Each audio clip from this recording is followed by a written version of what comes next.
سکرات کے موت کا کھچاؤ تناؤ اس کے اوپر جاری ہوتا ہے، شدید دردوں میں اس کو مبتلا کیا ہوتا ہے، تھکا دینے والی مشقت اس پر مسلط کر دی گئی ہوتی ہے۔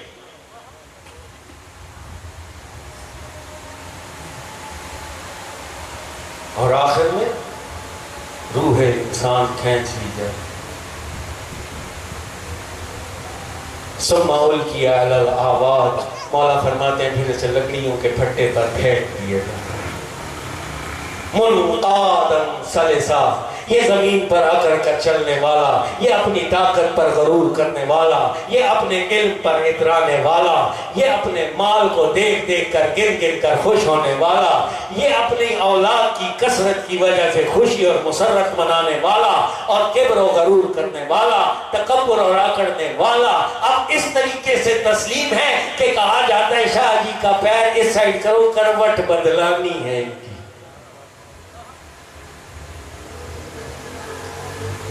عجبت لابن آدم، مولا علی فرماتے ہیں مجھے حضرت آدم کی اس اولاد پہ تعجب ہوتا ہے۔ اولہ نطفۃ آخرہ جیفۃ، کہ جس کی ابتدا اس چھلکتے نجس قطرے سے اور آخر میں مردار ہے، پیٹ میں اپنے گوبر لیے پھرتا ہے، اکڑتا کس چیز؟ سبحان اللہ سبحان اللہ۔ محمد آل محمد بلند تر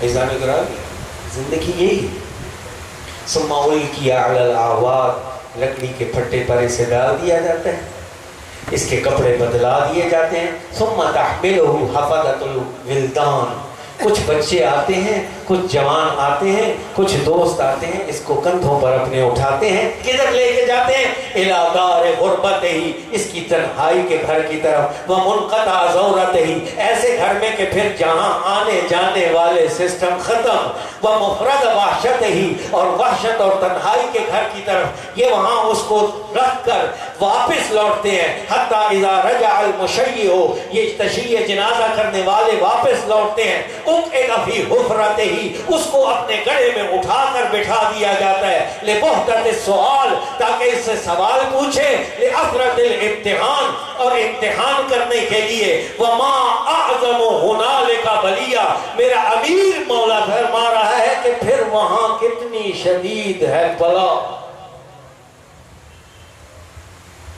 کس چیز کا جواب دے گا جس نے پوری زندگی اللہ کے فرمان کی پرواہ نہ کی، غفلتوں میں زندگی کو گزار دیا؟ عزیزان گرامی، یہ غافل لوگوں کے لیے ہے۔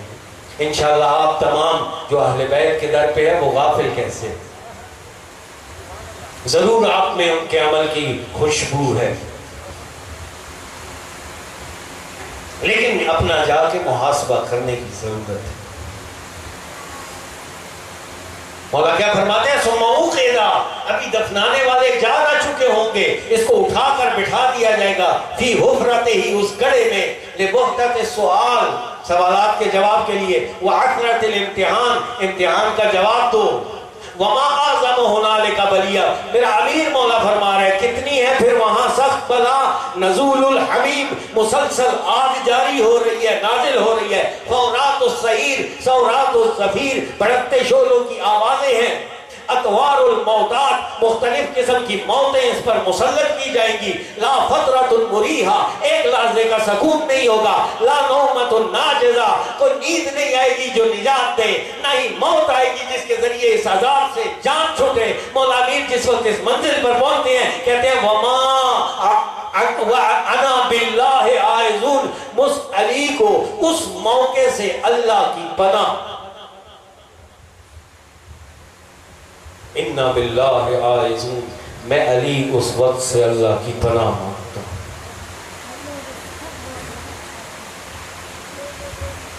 سختی کس قدر زیادہ ہے۔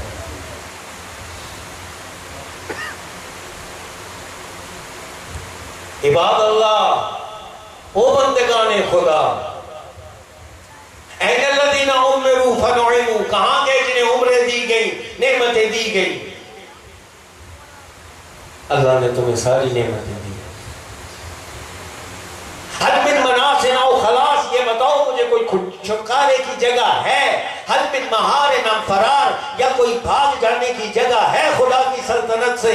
اگر نہیں ہے فَأَيْنَ تُصْرَفُونَ، منہ اٹھا کے کدھر چلے جا رہے ہو؟ فَبِمَاذَا تَقْدُرُونَ، کس چیز نے غفلت میں مبتلا کیا ہوا ہے؟ اِنَّمَا حَظُّ أَحَدِكُم مِّنْ هَٰذَا الْأَرْضِ قِيدَتَكُمْ، تمہارا حصہ جس کے لیے صبح و شام دوڑتے ہو اس زمین میں اسی قدر ہے جتنا تمہارا اپنا وجود، اور وہ بھی کیسے ملے گا؟ متعفراً علی خطہ، جب تمہارا رخسار منہ پر رکھ دیا جائے گا زمین پہ، یہ لے تیرا حصہ ہے، تو صبح شام دوڑا ہے نا اس کے لیے، یہ تیرا حصہ۔ عباد اللہ الان والخناق محمل، اے بندگان خدا ابھی فرصت ہے، گلا آزاد ہے، پھندا نہیں ڈلا۔ والروح مرسل، آج جب روح کو آنے جانے کی اجازت ہے۔ الان فی راحت الاجساد، آج جب جسم سکون میں ہے، بیماریاں ان پر مسلط نہیں کی گئی، آج عمل کر لو، آج توبہ کر لو۔ قبل الزنق والمزید، اس تنگ اور تاریک قبر کے وقت سے پہلے، قبل اخذت العزیز المقتدر، اس قدرت والے اللہ کی گرفت سے پہلے آج۔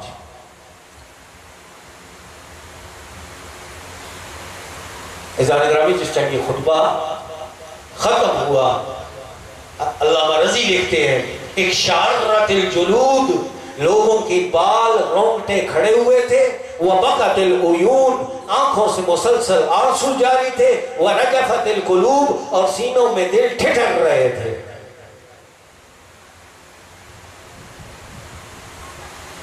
عزیزان گرامی، ایک سوال کا، صرف ایک سوال، صحیح یہ سارا کچھ تو مولا نے انشاءاللہ مزاج فرمایا ہے، نہیں مولا کو نہیں پتا تھا ہم آپ کے چاہنے والے ہیں، انشاءاللہ آپ کا نام لیں گے تو ٹھیک ہو جائے گا سارا کچھ، پوری زندگی بے عملی میں گزاریں گے اور امید رکھو کہ خدا معاف کر دے گا، پوری زندگی بے کرداری میں گزاری جائے اور امید رکھی جائے خدا معاف کر دے گا۔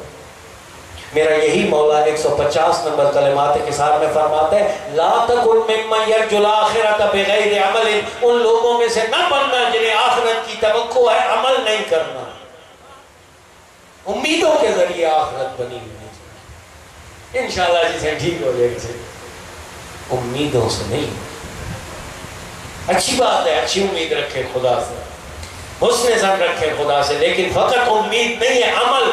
مولا فرماتے ہیں الاسلام، اسلام ہے کیا چیز؟ هو تسلیم، اسلام تسلیم کا نام ہے، والتسلیم هو یقین، تسلیم یقین کا نام ہے، والیقین هو التصدیق، تصدیق کا نام ہے، والتصدیق هو الاقرار، اقرار کا نام ہے، الاقرار هو الادا، ادا کا نام ہے، اور ادا کس کو کہتے ہیں؟ هو العمل۔ جو سمجھتا ہے نا کہ میں مسلمان ہوں پہلے عمل دکھائے،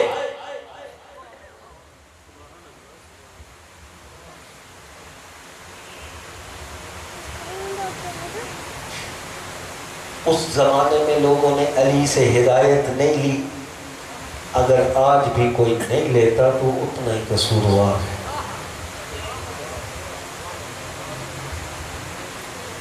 عزیزان گرامی، میں سوچ رہا تھا آج ہمارے معاشرے میں دین کی معلومات کا کس قدر رواج رہ گیا۔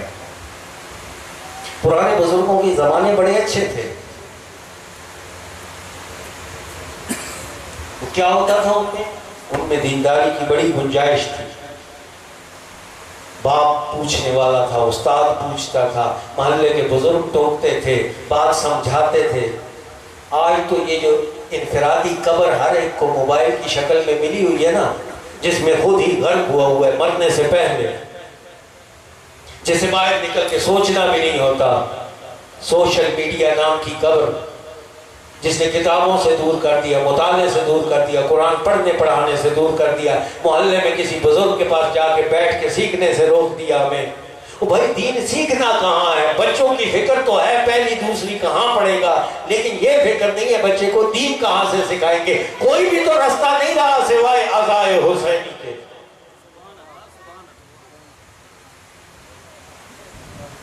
اور اس دسترخوان پر بھی علم کے وارثوں کے چاہنے والے کہ جو پوری زندگی روتے ہی یہ رہے، جن کا حق بنتا تھا سٹیج پہ آنا انہیں سٹیج نہیں دیا گیا، جن کا ممبر پہ حق بنتا تھا بیٹھنا انہیں نہیں دیا گیا، جاہلوں کو دے دیا گیا۔ اس قوم کا تو حال دیکھو، ادھر علم کو رونے والے، جہالت کے ممبر پر بیٹھنے پر نعرہ اور شکوہ کرنے والے کے ممبر کا حال دیکھو آج کیا ہے۔ جہالت مسلط ہے، علم کہاں پھر کہاں سے یہ دین سیکھے گی قوم؟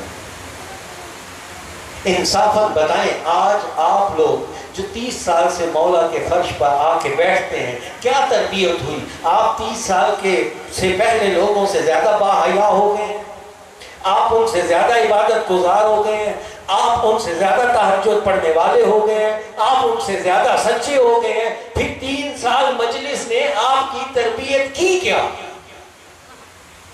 تربیت تو تب کرتی نا یہاں سے کوئی تربیت کی بات ہوتی، درد ہے۔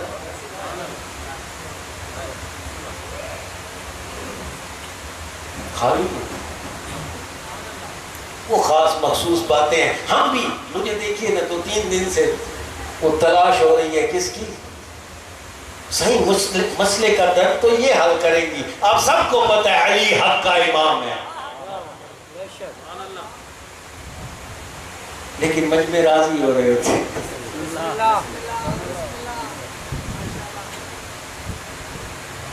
وہ جو بتانا چاہیے وہ غائب ہے۔ صحیح کل مجمع آتا ہو جائے گا صحیح، نہیں میں کل فضائل والی پڑھوں گا، صلوات پڑھے محمد و آل محمد۔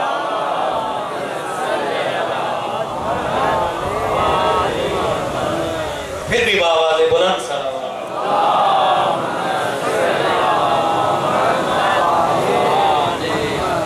ایک دفعہ پھر بھی بآواز،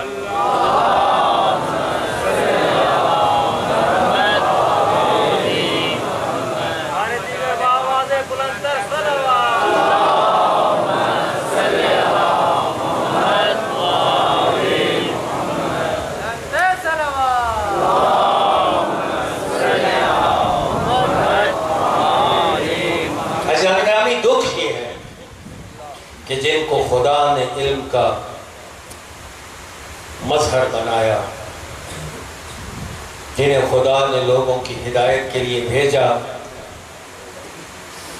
دکھ کی بات یہ ہے کہ لوگوں نے نہ یہ کہ ان سے ہدایت نہیں لی، بلکہ لوگوں نے ان کو مارنے پر کمر باندھ لی۔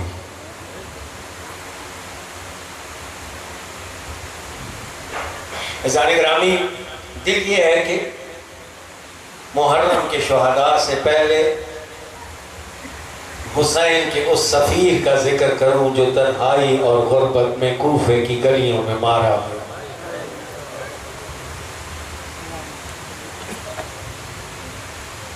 مکے سے مولا نے روانہ کیا ہے جناب مسلم ابن عقیل کو کوفہ کی جانب، اور ایک تحریر ساتھ لکھ کے دی، اے کوفہ والوں، اس سے زیادہ کوئی مطمئن فرد ہوتا میں اسے بھیجتا۔ میرے نزدیک جو سب سے مطمئن آدمی تھا وہ تمہاری جانب روانہ کر رہا۔ عقیل کلال مسلم، یہ 5 افراد کوفے کی جانب نکلے۔ سفر میں رہنما سفر کی سختیوں کی وجہ سے، طوفان کی وجہ سے فوت ہو جاتے ہیں۔ مسلم مستنہا ریگزار کو عبور کرتے ہوئے کوفہ پہنچتے ہیں، جناب ہانی کے مہمان بنتے ہیں۔ روایات میں شروع میں مختار کے گھر رہے، پھر جناب ہانی کے گھر چلے گئے۔ جب لوگوں کو بلایا اور ہانی کے گھر سید الشہداء کا خط تلاوت کیا، یہ کوفہ کے امتی جو نعرے تو بڑے لگاتے تھے کہ ہم تیرے اور تیرے باپ کے چاہنے والے ہیں، اور وقت پڑنے پر بے وفائی کر گئے، رو رو کر جناب مسلم کے اس خط کو سنا اور سننے کے بعد کہا مسلم ہم بیعت کرتے ہیں. تاریخ لکھتی ہے 18,000 نفوس نے مسلم کے ہاتھ پر بیعت کی. مسلم ہانی کے گھر میں ہے. مسلم کے گھر میں ہونے کی وجہ سے ہانی ابن عروہ بھی نکلتے نہیں ہیں باہر. ابن زیاد کو شک ہوا. یزید کو اطلاع ملی کہ مسلم آ چکے ہیں کوفے میں. ابن زیاد کو بصرہ سے بلوایا. خدا ملعون پر لعنت کرے. اور یہ شخص جب والد بصرہ ہوا اس نے اپنا منہ ڈھانپا ہوا تھا اور ظاہر یہ کیا کہ سید الشہداء آ رہے ہیں. وہ لباس اور وہ حلیہ پہنا جو ہاشمیوں کا تھا. پورے شہر نے جو استقبال کیا سمجھ گیا. لیکن جب نقاب اتارا تو لوگوں نے دیکھا یہ ابن زیاد ہے. ابن زیاد نے پہلے ہانی کا پتہ کیا ہانی کہاں ہے. ہانی نے باہر یہ معروف کروا رکھا تھا مریض ہوں. کہا اچھا ٹھیک. لیکن جاسوس بھیجے جاتے رہے اطلاع لی جائے. آخر میں پتہ لگ گیا کہ ہانی مریض نہیں ہے اور مسلم انہی کے گھر میں ہے. ابن زیاد آتا ہے مسلم کے گھر, ہانی کے گھر. جناب ہانی مسلم کو کہتے ہیں اے جناب مسلم جب یہ آئے آپ میری عیادت کر رہا ہو, ایک تلوار کے وار سے اس کا سر قلم کر دے, ہم کوفے پر حاکم ہو جائیں گے, سید الشہداء بھی پہنچ جائیں گے. اشارہ یہ طے کیا کہ میں جب کھانسوں تو آپ نے وار کر دینا ہے. ابن زیاد آ گیا. ہانی ابن عروہ بستر پر موجود ہے. عیادت کرتا ہے ابن زیاد. ایک دفعہ جناب ہانی کھانسے لیکن دیکھا کوئی حرکت نہ ہوئی. دوسری دفعہ کوئی حرکت نہ ہوئی. تیسری دفعہ اس کھانسی پر ابن زیاد کو شک ہو گیا. فوراً اٹھ کے باہر نکلا. جب یہ باہر نکل گیا جناب ہانی ابن عروہ نے جناب مسلم ابن عقیل سے پوچھا کہ اے مسلم ابن عقیل کتنا سنہری موقع تھا, مہمان کو مارنا میری گردن پر, تو اس کو وار کر کے سر قلم کر دیتا, فتنہ یہاں پر ختم ہو جاتا, میں قربان جاؤں اس گھر کے اخلاق پر. کہا یہ ہماری عادت نہیں ہے کہ گھر بلائے ہوئے مہمان کو پشت سے وار کر کے مارے. ہماری غیرت کا مارا نہیں. کریمانہ اخلاق سکھائے اس گھرانے نے. عزیزان گرامی ابن زیاد نے حکم دیا ہانی ابن عروہ کو گرفتار کرو. جب گرفتار کر لیے گئے جناب ہانی, جناب مسلم نے تمام شیعوں کو پیغام دیا کہ جاؤ اور فوراً اکٹھے ہو, ہم حملہ کریں گے قصر پر, دارالامارہ پر, اور اب ہانی ابن عروہ کو باہر نکال لیں گے. جیسے ہی یہ سارے اکٹھے ہوئے تاریخ لکھتی ہے بعض روایات میں 4,000 5,000 12,000 تک کا لشکر تھا کہ جو قصر دارالامارہ کے باہر اکٹھا ہوا. ہر طرف مومنین کی ایک بڑی تعداد ہے جناب ان کی رہنمائی کر رہے ہیں. ابن زیاد کچھ ہزار سپاہیوں کے ساتھ اندر ہے, آرام سے فتح حاصل ہو سکتی تھی, لیکن یہاں وہ خوف مسلط ہوا, یہاں وہ لالچ مسلط ہوا, یہاں ہوسیں جو انسان کے سینے میں گھر کر لیتی ہیں انہوں نے اپنا آ کر کام کیا. شرفاء کوفہ کو بھیجا گیا, اپنے اپنے قبیلے والوں کو ڈراؤ. قبیلوں نے اثر کرنا شروع کیا. آہستہ آہستہ لوگ کم ہونا شروع ہوئے. شام کا وقت ابھی پہنچا ہوگا, مسلم موجود ہے اور ساتھ 30 لوگ بچے, اور انہی کے ساتھ مسلم جو ہے وہ ایک اور چوک تک گئے. جب تک چوک پر پہنچے تاریخ کہتی ہے کہ مسلم تنہا تھے چوک پر. اب شام کی تاریکی بھی پھیل چکی ہے. مسلم کے لیے کوفہ کوئی آشنا جگہ نہیں ہے, نہ آشنا جگہ ہے. کبھی اس گلی میں دھکے کھاتے ہیں, کبھی اس گلی میں دھکے کھاتے ہیں, کوئی پناہ دینے والا ہے نہیں. یوں ہی کرتے کرتے جناب مسلم اس بڑھیا کے گھر میں گئے جس کا نام توعہ ہے. توعہ دروازے پر ہی کھڑی تھی. جناب مسلم کو گھر کے دروازے سے ٹیک لگائے ہوئے دیکھا نا, پوچھتی ہے کون ہو, کیا چاہتے ہو؟ کہا پیاسا ہوں, پانی پلاؤ. جناب توعہ نے پانی لا کر دیا. جناب مسلم نے پانی تناول کیا. پانی تناول کرنے کے بعد پیالہ پکڑا کر وہیں پر جناب مسلم بیٹھ گئے. توعہ کہتی ہے اے مسلمان اٹھ یہاں سے چلا جا, میں گھر میں تنہا ہوں, برا لگتا ہے تو یہاں پہ بیٹھا ہے. ایک دفعہ کہا, دوسری دفعہ کہا, جب تیسری دفعہ کہا نا, مسلم نے توعہ کی طرف دیکھ کر خطاب کر کے کہا اے توعہ کہاں جاؤں, میں تو نہ اس شہر کو جانتا ہوں نہ اس کے گھروں کو جانتا ہوں، تنہا کبھی اس گلی میں بھٹکتا ہوں، کبھی اس گلی میں کہوں گا جناب مسلم یہ تنہائی پھر بھی قابل برداشت ہے، ابھی کچھ دنوں بعد اسی شہر میں میری آقازادی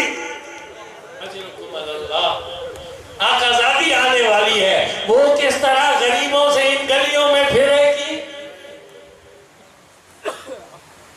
تو آنی پوچھا کون ہو؟ کہا مسلم ابن عقیل۔ کہا میں قربان جاؤں حسین کے سفیر پر، اندر آئیں۔ کمرے میں لے کر گئی، کھانے کے لیے غذا بھیجی، جناب مسلم نے غذا نہ کھائی، فوراً مصلی عبادت بچھایا، 2 رکعت نماز پڑھی، آنکھ لگ گئی جناب مسلم کی، خواب میں امیر المومنین کو دیکھتے ہیں، بیٹا اٹھ تیار ہو، ہمارے پاس آنے کا وقت ہو چکا ہے۔ جناب مسلم اٹھے، پوری رات عبادت میں گزاری، طوا کے آنے جانے کو دیکھ کر اس کا بلال نامی بیٹا مطلع ہو گیا، کیونکہ یہ مسجد میں ابن زیاد کا خطاب سن آیا تھا کہ جو بھی مسلم کو پکڑائے گا 1000 درہم دینار انعام میں دوں گا۔ صبح صبح جا کر ابو عبید اللہ ابن زیاد کے سپاہیوں کو اطلاع دی کہ مسلم تو ہمارے گھر میں ہے۔ اتنے میں 300 سپاہیوں کا لشکر طوا کے گھر کو چاروں طرف سے گھیرتا ہے۔ جناب مسلم نے جب گھوڑوں کے ہنہنانے کی آواز سنی، ایک دفعہ انا للہ و انا الیہ راجعون پڑا۔ مسلم صحن میں نکل کے آئے ہیں، اب ایک ایک کر کے حملہ کرنے والے حملہ کرتے ہیں۔ علی و حیدر کی شجاعت والے اس مسلم نے 40 لوگوں کو فنار کیا۔ ظالموں نے دیکھا یہ علی حیدر کرار کی اولاد اور نسل میں سے ہے، اس کا مقابلہ نہیں ہو سکتا۔ کیا کیا؟ کہا چھتوں پر چڑھ جاؤ، اور چھتوں پہ چڑھ کے کرو کیا؟ چھتوں سے پتھر مارنے شروع کرو۔ ایک دفعہ پتھر لگنے شروع ہوئے، کوئی پتھر سر پہ لگتا ہے، میں کہوں گا جناب مسلم ہاں آپ پر مصیبت بڑی آئی، پتھر لگنا شروع ہوئے، لیکن مسلم تیرے جسم پر زرہ بھی ہے، تیرے ہاتھ میں ڈھال بھی ہے، کچھ دن بعد میری آقازادی آئے گی، ہاتھ پسے گردن بندے ہوں گے، یہی کوفی پتھر مار۔ اجرکم اللہ، کوفی پتھر مارنے والے ہوں گے۔ ایک دفعہ ظالموں نے دیکھا کہ مسلم یوں بھی قابو نہیں آتے، آگ تیار کی گئی۔ جیسے ہی مسلم نے آگ دیکھی طوا کے گھر سے باہر نکل آئے، گوارا نہیں کیا کہ میری وجہ سے طوا کے گھر کو آگ لگے۔ گلیوں میں اس شیر نے مقابلہ شروع کیا، تھوڑی دیر مقابلہ کرتے، تھک جاتے، دیوار کے ساتھ ٹیک لگاتے، یہ ملائین پھر حملہ کرتے، پھر شیر آگے بڑھ کے حملہ کرتا۔ یہ مسلسل جنگ جاری تھی۔ کسی ظالم نے ایک گلی میں چھپ کر پیچھے سے جو نیزے کا وار کیا ہے، مسلم ابن عقیل کی کمر پر وار پیوست ہوا ہے، خون رسنا شروع ہوا ہے۔ آہستہ آہستہ مسلم کی طاقت جواب دینے لگ پڑی۔ ان ظالموں نے ایک گڑھا کھودا اور چالاکی سے مسلم کو اس گڑھے کی جانب دھکیلا۔ ایک وقت وہ آیا، خون جسم سے رس رہا تھا، مسلم تھک چکا تھا، گڑھے میں گرا، گرفتار کر لیا گیا۔ گرفتار کرنے کے بعد کسی مارنے والے نے جو منہ پر ظالم نے ضرب ماری، دونوں ہونٹوں سے خون جاری ہوا۔ مسلم کو لے کر دربار میں جانے لگے نا، تو مسلم نے ایک جملہ کہا، انا للہ و انا الیہ راجعون، اور گریہ شروع کر دیا۔ تو دشمن نے پوچھا، او ظالم میں نے تیری جنگ دیکھی ہے، تو جیسا بہادر روتا کیوں ہے؟ اب موت کو دیکھ کے رونے لگ پڑا ہے۔ کہا میں روتا اپنے لیے نہیں ہوں، میں ان آقازادیوں کے لیے روتا ہوں جس حسین کو میں خط لکھ بیٹھا ہوں، آقو کا تیرے انتظار۔ اجرکم اللہ، اجرکم اللہ۔ عزیزوں رونے کے دن ہیں، پروردگار جناب زہرا آپ کی وسیلہ اور شفاعت قرار پائے۔ مسلم کو دربار میں لے کے گئے، مسلم نے سلام نہ کیا۔ ابن زیاد نے مسلم کو کہا، کیوں مسلم تو نے سلام نہیں کیا؟ کہا میں سوائے حسین کے کسی کو امیر نہیں سمجھتا کہ سلام کروں۔ مسلم نے پانی مانگا، پانی کا کٹورا لایا گیا، مسلم نے جو لبوں کے قریب کیا، ہونٹوں سے خون بہ کر پیالے میں گرا، مسلم نے پانی پھینک دیا، دوسری دفعہ پانی منگوایا، پانی قریب کیا، لبوں سے خون پانی میں گرا، دوسری دفعہ پیالہ انڈیل دیا، تیسری دفعہ منگوایا۔ جب پیالہ بہایا نا، مسلم سمجھ گیا میں اس لشکر کا پہلا شہید ہوں جس کو کربلا کے کنارے پیاسا ذبح، اجرکم اللہ، پیاسا ذبح کیا جائے گا۔ اس ملعون نے جب مسلم کے دندان شکن جواب دیے، سنیں غصے میں آ گیا اور غصے میں آ کے کہتا ہے لے جاؤ اس کو دارالامارہ کی چھت پر اور اس کی گردن اڑا دو. میں کہوں گا مسلم بڑی مظلومیت ہے. دارالامارہ پر لے کے گئے ہیں, زبان پر کلمات جاری تھے, استغفر اللہ الذی لا الہ الا اللہ, یہ زبان پر کلمات جاری تھے. ایک دفعہ تلوار کا وار ہوا, سر جناب مسلم زمین پہ آیا, پھر جسد جناب مسلم زمین پہ آیا. روایت کہتی ہے گلیوں میں اس جسد کو لے کر بدماش لوگ گھومتے رہے, گھسیٹتے رہے. بنی مسحج نے جب یہ دیکھا جسد چھین لیا ان سے. لیکن میں کہوں گا جناب مسلم بڑی مظلومیت ہے. سر کاٹا گیا, بلندی سے پھینکا گیا, گلیوں میں گھسیٹا گیا. لیکن ایک سوال کروں, ایک بات کہوں, بے شک مظلوم ہے لیکن حسین جیسی مظلومیت نہیں ہے. اس کا گلا کاٹا جائے گا. جب آپ کا گلا کاٹا گیا, آپ کی بیٹی سامنے کھڑی ہو کر دیکھ نہ رہی تھی, بہنیں سامنے کھڑی نہیں تھی, پوری شجاعت سے گلا کٹوایا. ہائے میرا مظلوم حسین, کاٹنے والے ضربے مارتے ہوگے, بہن کہتی ہوگی نہ مار. خاتم حسین.